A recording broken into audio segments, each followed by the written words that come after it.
Hey everyone, welcome to Stratele Studios. I'm Jeff Castanon. Welcome to another No Pause video reaction and analysis.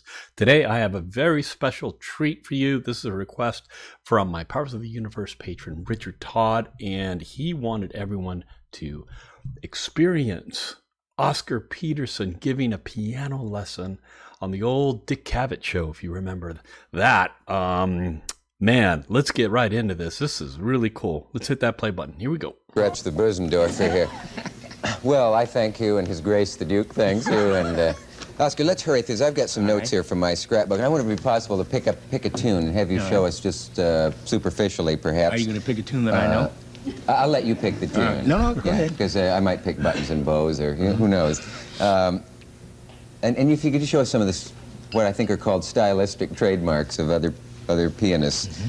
Now, what do we mean by the phrase, the stride piano of Art Tatum, for example? The stride piano of Tatum or people of that era is the ability to play the background for yourself and make it work like a rhythm section.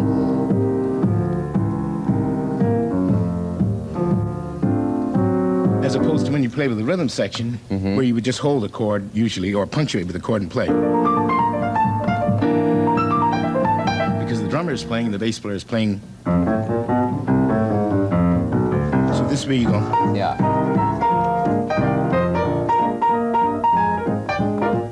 So the right hand is really the instrument, and the left hand is putting the rhythm section out of work. That's right. That's the idea. Okay.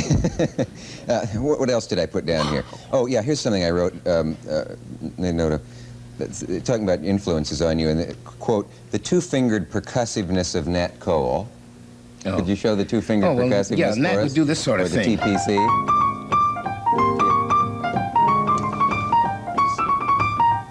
Which each note has its own articulation rather than being an insipid phrase like... Yeah.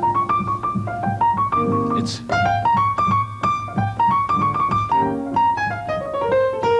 And he used mostly the front end of his hand. And emphatic to accomplish like this. that. It was very emphatic. Sort of, it was articulated like you do in speech. Then the Muzak running all notes together. That's part of the sentence. The other part they could hear in your early influence was the lyric octave work of Earl Garner. Oh, they're talking about the full chords like this, where Errol used a handful of chords to play melody. If he was going to play Getting Sentimental, he might play it like this.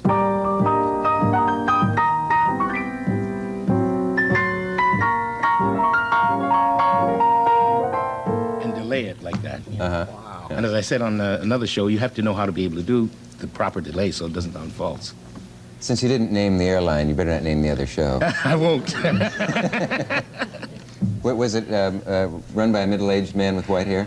No. Oh, okay. What about the relaxed block chords, or would that be a typo for black chords? No, I guess not in George Shearing's case. Not in George Shearing. George Shearing used this kind of thing.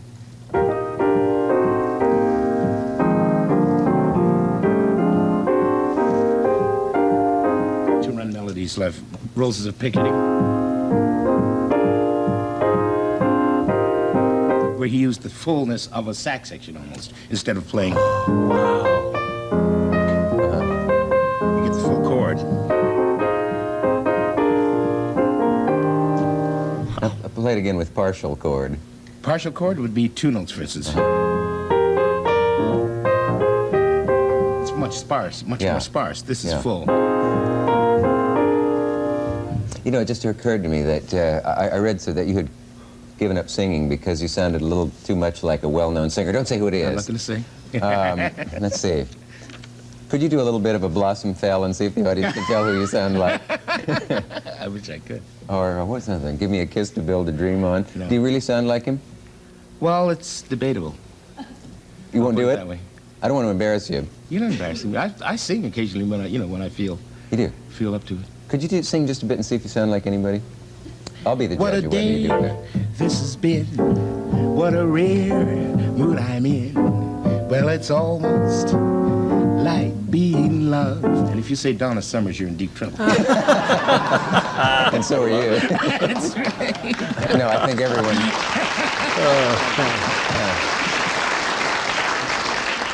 I think everyone recognized the voice of the immortal George Burns.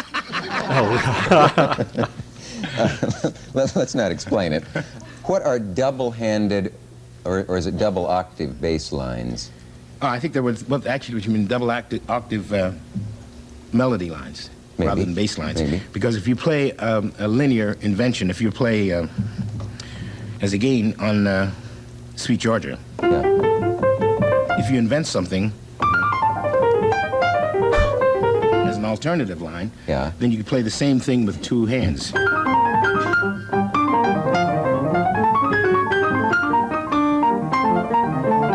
Are they doing the identical thing, those two hands? Right.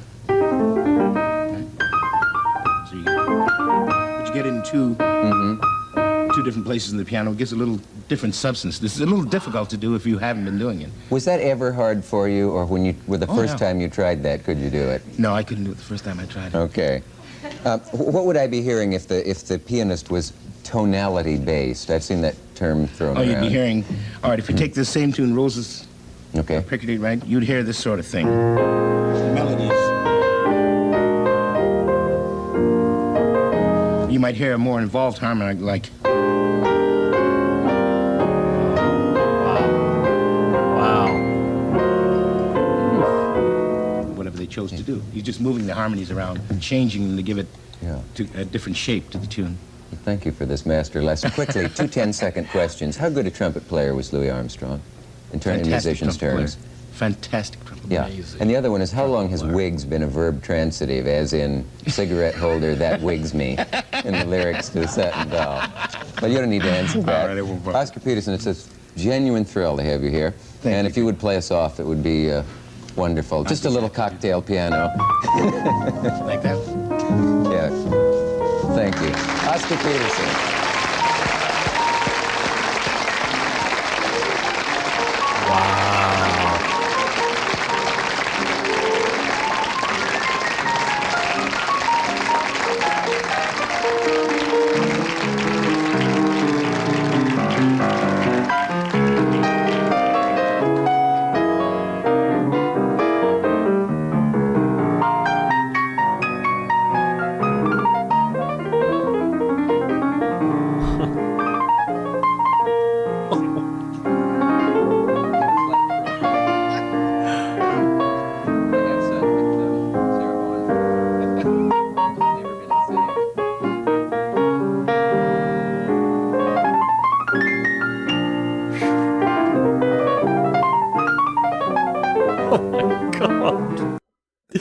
Oh my God, Dick Cavett. Dick Cavett is in the presence of greatness. And I don't know if he realizes it. Oh my gosh. We are all so fortunate to have that on video to watch. That was brilliant. The way that he broke down all the styles and the different piano players. I mean, that was so educational. You know, you asked about Louis Armstrong, and it reminded me of the Ken Burns documentary on jazz. And if you haven't seen it and you're a fan of jazz, you gotta check that out.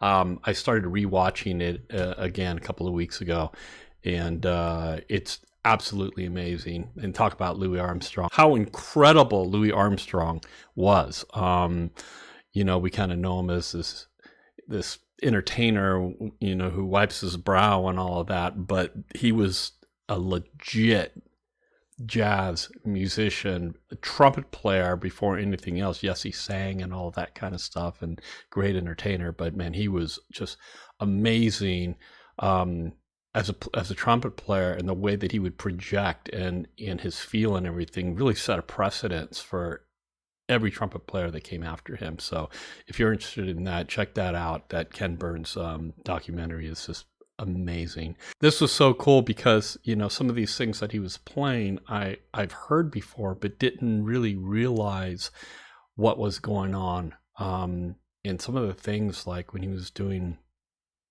the melody line and changing the harmonies up and stuff like that, you know, that's something I've heard before. But to see it demonstrated the way he did was absolutely brilliant. Oh boy.